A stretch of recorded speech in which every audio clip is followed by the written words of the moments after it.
pagi, saudara yang dikasihi Tuhan.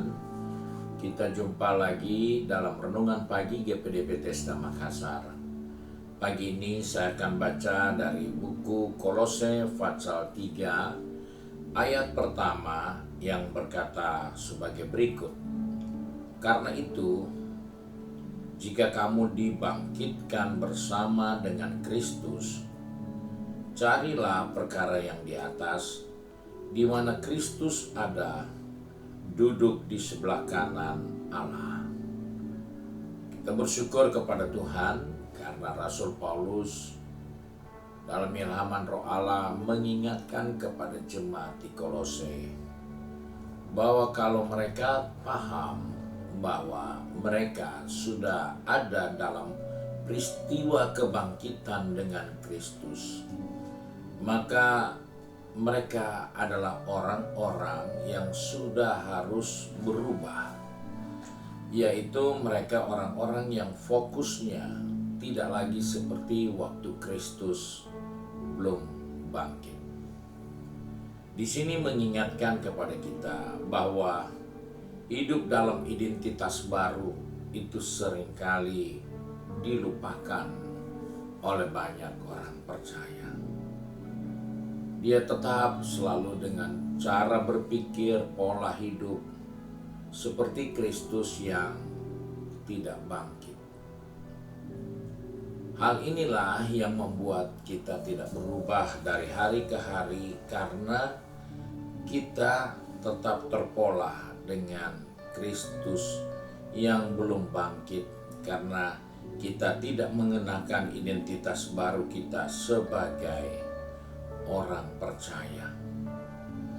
Di sini jelas Rasul Paulus katakan, jika kita ada bersama dalam kebangkitan dengan Kristus, kita ada dalam suatu posisi di mana kita menjadi seorang yang mengalami perubahan karena kita merubah kehidupan kita berdasarkan kebangkitan Kristus.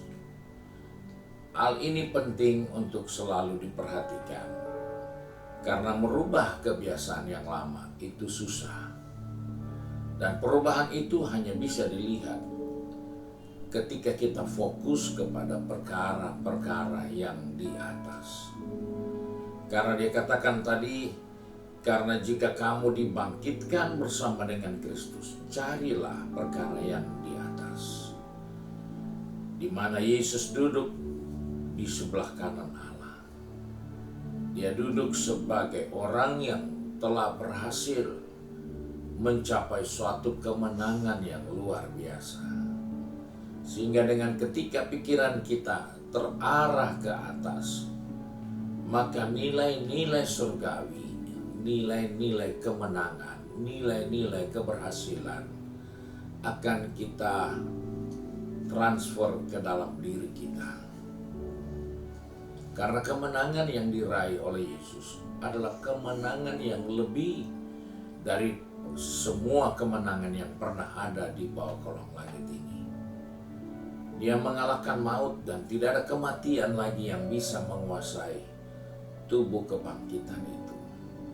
Dan di sanalah posisi orang percaya yang menyadari bahwa kita sudah bangkit bersama dengan Kristus. Maka fokus kita mengarah kepada hal-hal yang lebih dari yang pernah kita pikirkan. Evaluasi prioritas kita. Apakah kita masih selalu sibuk dengan mempermasalahkan kehidupan yang selalu tidak akan pernah berhenti? Karena di dunia ini tidak ada waktu, tidak ada kesempatan kita bebas dari pergumulan dan masalah. Kita pikir juga itu tidak akan selesai. Tetapi sebagai orang percaya, supaya kita tidak jadi budak dari penderitaan, kesukaran, maka Kristus bangkit supaya iman kita tidak sia-sia.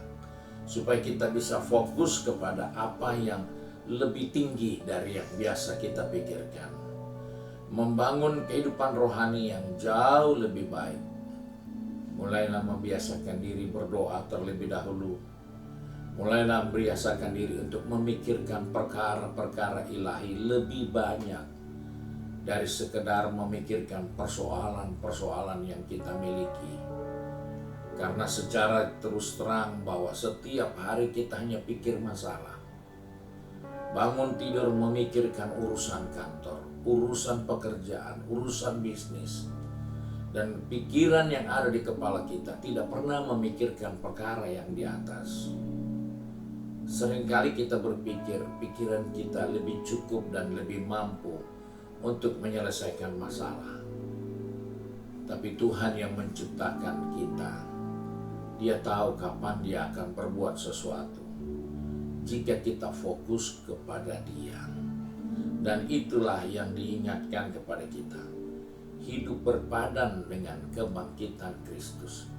Hidup dengan pikiran-pikiran yang terarah kepada hal-hal yang mulia. Karena dalam hidup ini, semua pikiran kita selalu merambah kepada dunia yang penuh dengan kesukaran, kesulitan, penderitaan, godaan, cobaan, keinginan-keinginan jahat.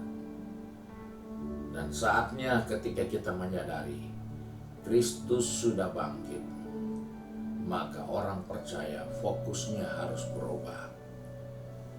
Porsi yang terbesar yang harus ada dalam kepala kita, perkara yang di atas.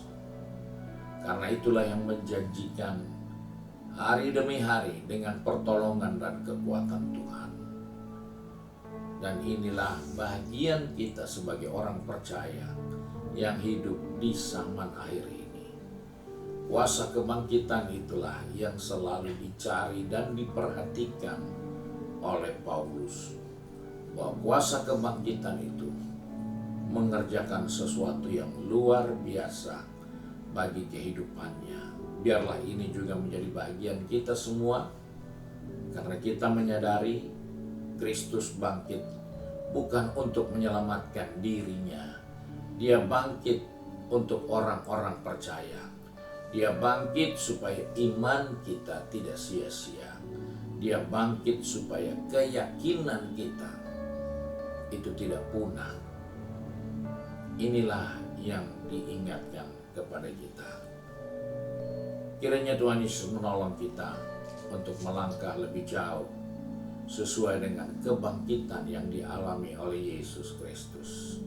Kita satu di dalam doa.